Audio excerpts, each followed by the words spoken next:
22 tahun pasca runtuhnya Orde Baru, kita tidak merasakan perubahan yang signifikan. Sepanjang 6,5 tahun pertama, di era Presiden Habibie, Gus Dur, dan Megawati, kita hanya diberi pemanis kembang gula. Manis di permukaan, pahit pada dasarnya. Masa transisi itu sulit dilalui, karena sejatinya hanya segelintir orang yang benar-benar mau berubah dari kemapanan hidup dengan cara siluman. Setiap bangun pagi, nafas kita hanya diisi oleh barang-barang bersubsidi. Itu yang disebut oleh arwah Soeharto dengan jargon enak zamanku toh. Beberapa kali kita katakan, munculnya SBY adalah sebuah kecelakaan fatal buat Indonesia. Bayangkan, selain porak-poranda masalah pembangunan dan keuangan, dia juga membiarkan berseminya bibit perpecahan antar anak bangsa dalam kerentanan yang nyata, khususnya dalam hal agama. Pembiarannya terhadap HTI, FPI yang ber-DNA teroris adalah bukti dia tak peduli Indonesia mau jadi apa. Yang penting dia happy sambil nyanyi. Atau itulah kapasitasnya, sehingga outputnya nyaris menghanguskan Indonesia. Sampai pada titik masuk ke zona membahayakan, SBY hanya prihatin. Untung saja Tuhan berkehendak lain. Jokowi dihadirkan, HTI dan FPI dibubarkan, Indonesia terselamatkan. Hadirnya Jokowi bak mimpi di ujung tidur yang panjang. Tapi begitu tersentak kita terbangun di depan kenyataan bahwa hasil kerjanya jelas ada di depan mata. Jokowi benar-benar bekerja, dan Indonesia seperti mendapat nutrisi dan transfusi darah baru, darah kebenaran. Ibarat terserangkan ke stadium 4, Indonesia nyaris sekarat. Jokowi bak dokter spesialis. Dia mengenal anatomi Indonesia. Dia sentuh dari Aceh sampai Papua yang masih menyimpan rasa sakit akibat ulah Orba, dan SBY yang tak mengubah apa-apa untuk bangsa besar ini. Malah badannya dia sendiri yang tambah melebar, tapi kerjanya ambar. Jangan biarkan kopimu dingin. Bola liar sedang menggelinding. Demokrat adalah kuda jingkrak yang pelananya diperebutkan 2 joki. Kita lihat siapa yang akan bertahan duduk di atasnya, Muldoko atau AHY. Karena yang terjadi di sana akan mempengaruhi arah politik Indonesia. Saat ini ada 2 kutub tarik-menarik antara rakyat dan para pengkhianat. Rakyat mau Jokowi 3 kali. Pengkhianat maunya Jokowi berhenti. Lihat saja pancingannya di mana-mana. PKS, Amin Rais, dan ada juga umpan kepura-puraan seperti Nasdem. Kenapa mereka melempar isu itu? Ya karena mereka mengukur kekuatan dan jago yang akan dipasangkan.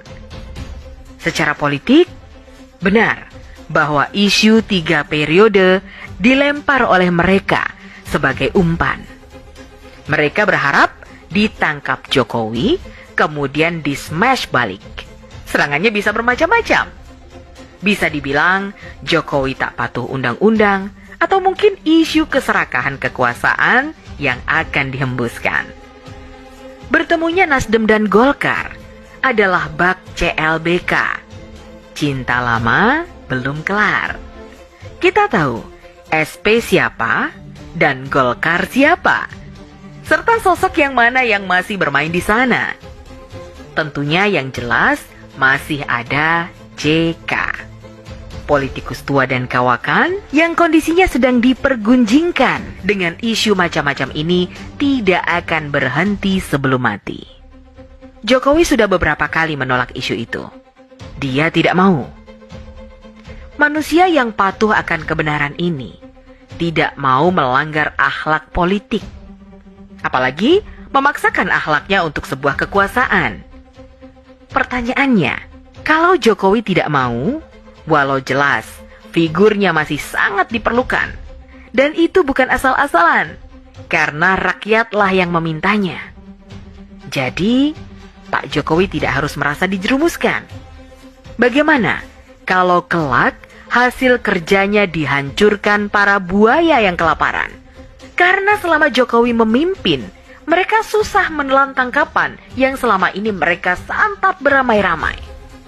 Mereka menyantap APBN, APBD, sumber daya alam, BBM, ikan laut, dan seterusnya.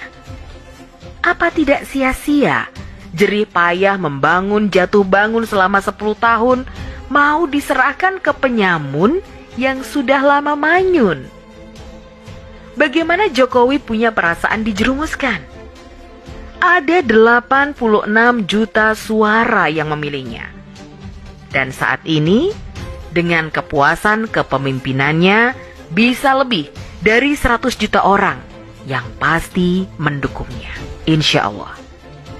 Tapi ini bukan lagi soal didukung dan tidak didukung. Ini masalahnya ada pada Jokowi yang sudah beberapa kali menolak dicalonkan lagi. Pertanyaannya dan lagi-lagi pertanyaan, siapa yang akan menggantikan? Kita tidak ada harapan kalau menunggu partai yang mengusung. Apalagi dari calon yang digadang-gadangkan. Apa yang bisa kita harapkan dari mereka? Belum lagi, sebagian dari mereka masih ber-DNA Orba dan harum cendana. Tapi apa mau dikata, kalau Jokowi tak bersedia? Kita tunggu sinyal Jokowi dan bagaimana Demokrat disikat. Di sana ada Muldoko, ada juga Gibran sebagai kuda hitam, tapi memberi harapan.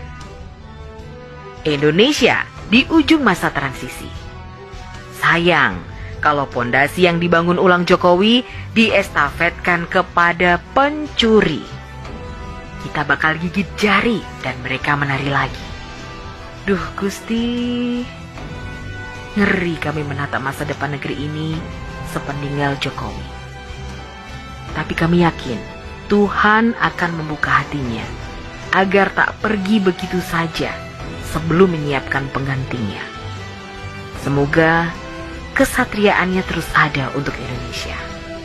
Dia disegani dunia, dicintai rakyatnya, dan ditakuti lawan-lawannya.